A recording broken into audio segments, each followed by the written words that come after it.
All right, so get this. China just dropped this huge announcement. They've got all this thorium-like, enough to power the whole country for 60,000 years. 60,000 years. 60,000 years. That's wild. It's wild. We're diving deep into this whole thing today. We've got all sorts of reports and analysis, even international data to go through. So are we like on the verge of some clean energy utopia, or is this just a hype explosion? Well, I think what's really grabbed everyone's attention is the sheer scale of it. We're in a world that's really trying to move away from fossil fuels, and all of a sudden you've got this massive thorium reserve popping up in Inner Mongolia. Yeah, we're talking about the Bayan mining complex, right? Exactly. Already like a huge deal for rare earth elements. And now it's making headlines for potentially having over 1 million tons of thorium. And to put that in perspective, some estimates say that just 5 years worth of the mining waste from one iron ore site there could power every house in the U.S. for over 1,000 years. Okay, that's a seriously impressive number, I gotta say. But let's be real here. 60,000 years sounds a bit optimistic, doesn't it? Like, what are the chances China's energy needs just stay the same for that long? Yeah, it's definitely a theoretical maximum. Yeah. Assuming they can actually extract all the thorium and use it perfectly with no issues, and that their energy needs don't change for millennia. Well, It's pretty unlikely. And if you look at what the IAEA's data says, the confirmed reserves are actually closer to like 100,000 tons. Not 1 million. Still a lot, but it definitely changes how we look at that 60,000-year figure. so a healthy dose of skepticism is probably a good idea here. But before we get lost in the numbers, let's back up a bit. What makes thorium so special in the first place? It's not like nuclear energy is a brand new concept, so what's the big deal with thorium? Well, when you compare thorium to uranium, which is the current top dog in nuclear power, that's where you really start to see the advantages. So for one thing, accessible thorium deposits are estimated to be like 3 times larger than uranium deposits. And they're found in more places around the world, making it less concentrated geopolitically. Okay, so more readily available, but what about the actual energy output? Does thorium pack more of a punch? Oh, absolutely. The energy density of thorium is incredible. The exact numbers vary, but you consistently see estimates that 1 ton of thorium can give you the same energy as 200 tons of uranium, or even millions of tons of coal. Wow, okay, that's a huge difference. But isn't nuclear energy, kind of scary meltdowns, radiation, all that? That's where thorium, especially when you pair it with a specific type of reactor called a molten salt reactor, or MSR, Hurrah. really shines. These MSRs are designed with safety in mind. They're much less likely to have meltdowns. They operate at lower pressure, and they have these passive safety mechanisms that just kick in automatically. Okay, so that's a big plus for the safety column. But what about the radioactive waste? Isn't that like a major concern with nuclear energy in general? It is, and that's another area where thorium really stands out. The waste it produces is much less radioactive, and it decays to safe levels within a few hundred years. Unlike uranium waste, which can stay hazardous for thousands or even millions of years. So shorter lifespan for the waste, less of it to begin with, sounds promising. But how do we actually get energy out of thorium? It's not as simple as just tossing it into a traditional nuclear reactor, right? You're right, it's a bit more complicated. See, thorium isn't directly fissile like uranium. It can't sustain a chain reaction on its own. It's what we call fertile. It needs to be converted into fissile uranium-233 first, and that's where the MSRs come in. Fertile fissile. All these terms are making my head spin. Can we break down how these MSRs actually work? Sure, so imagine this thorium is dissolved in this molten salt mixture, which acts as both the fuel and the coolant.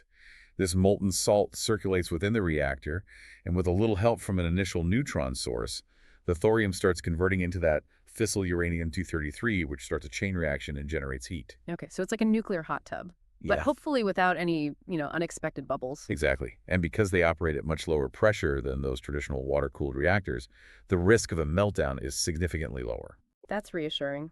But this whole molten salt thing, is that a proven technology? It sounds kind of sci-fi. It's not just theoretical. China actually has an experimental thorium MSR up and running right now in the Gobi Desert. It's a smaller scale project, but it's a crucial first step. And they've got even bigger plans for a 10-megawatt demonstration project that's set to start construction next year. So they're putting their money where their mouth is. But why are they so gung-ho about thorium? What's the driving force behind all of this? Well, it really ties into China's bigger strategic goals. They want energy independence, and they want to reduce their reliance on coal, which still makes up a big chunk of their energy mix.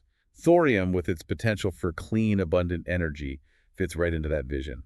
So they're playing the long game here, aiming for a more secure and potentially cleaner energy future. But what about the rest of the world? What kind of impact could China's thorium ambitions have on a global scale? That's where things get really interesting, and that's what we'll be diving into in the next part of our deep dive.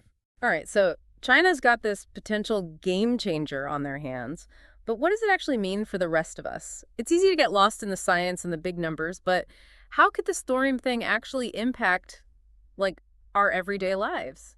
That's the key question. We've talked about energy independence and geopolitics, but let's get more specific. Imagine a world where ships, planes, even cars are powered by thorium. The incredible energy density we talked about could mean much smaller, lighter power sources for all sorts of transportation. So no more bulky gas tanks or heavy batteries. That sounds pretty appealing, but hold on, nuclear-powered cars zipping around. Doesn't that seem a bit risky? That's where the inherent safety features of those MSRs come in. Remember, they operate at much lower pressures than traditional reactors and have those passive safety mechanisms. Of course, it would take a ton of research development and rigorous testing before we see thorium-powered vehicles on the roads. Safety has to be the top priority. Right, absolutely. But thinking beyond transportation, what other industries could be impacted by this whole thorium development? Think about industries that are massive energy consumers. Manufacturing, mining operations, even those giant data centers that power the internet.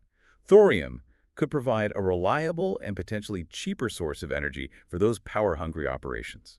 And what about space exploration? It seems like energy is always a limiting factor for those ambitious missions. That's an area where thorium could really revolutionize things.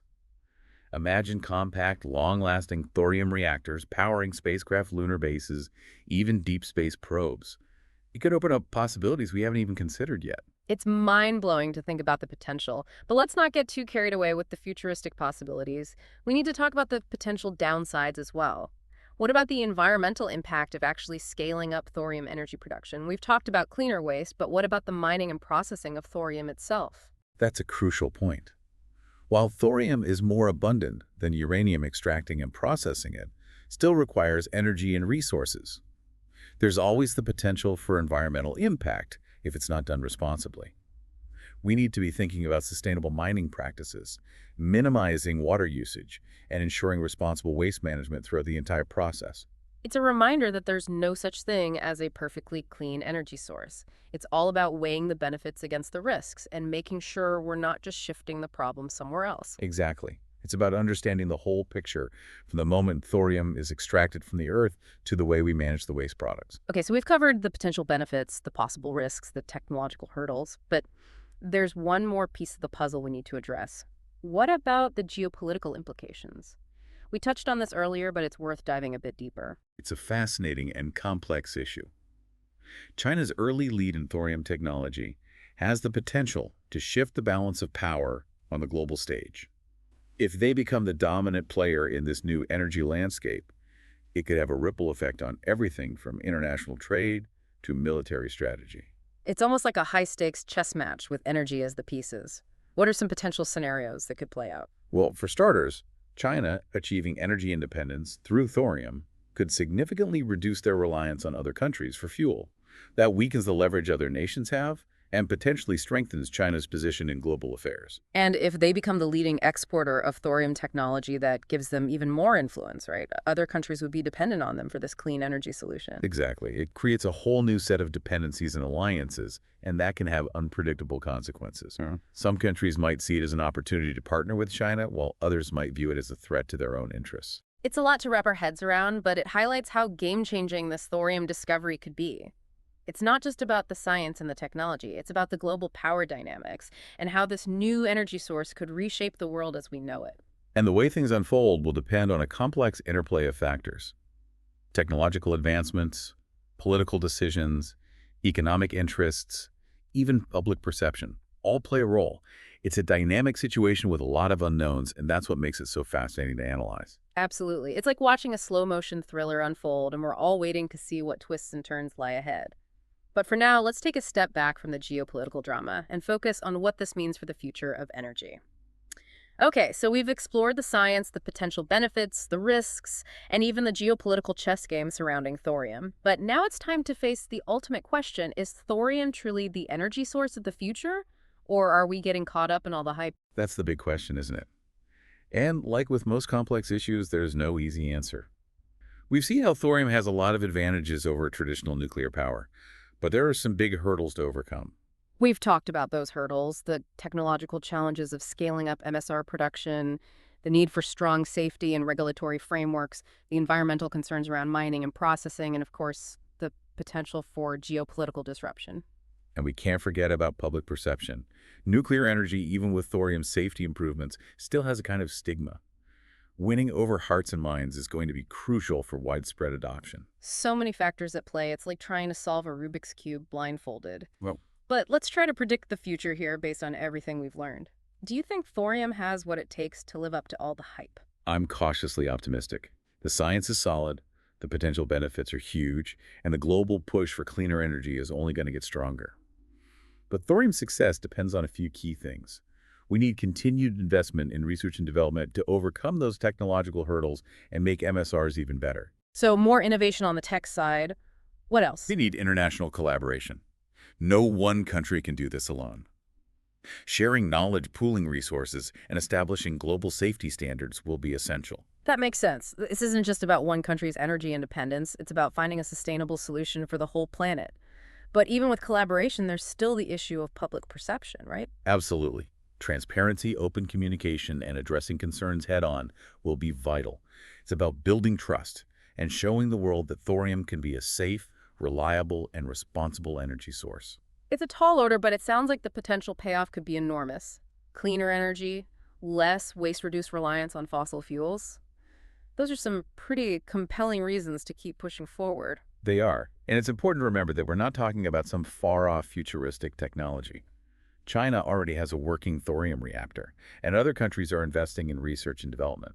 This is happening now. It's a reminder that the future of energy isn't some predetermined path. It's a journey we're all on together, and the choices we make today will determine where we end up. And those choices involve not just governments and scientists, but everyday citizens as well. Staying informed, asking questions, and engaging in meaningful conversations about energy is more important than ever. It's about recognizing that we all have a stake in this. Whether thorium becomes the energy source of the future or not, the exploration itself has been valuable. It's forced us to think critically about our energy needs, the impact of our choices, and the kind of future we want to create. It's a reminder that progress doesn't happen overnight. It takes curiosity, a willingness to challenge assumptions, and a commitment to finding solutions that benefit both humanity and the planet. Well said. And on that note of embracing the journey, we're going to wrap up this deep dive into the world of thorium, but the conversation doesn't end here. We encourage you to keep digging, keep learning, and keep asking those tough questions. Because the future of energy is not something that happens to us, it's something we create together. Thanks for joining us on this deep dive and keep exploring.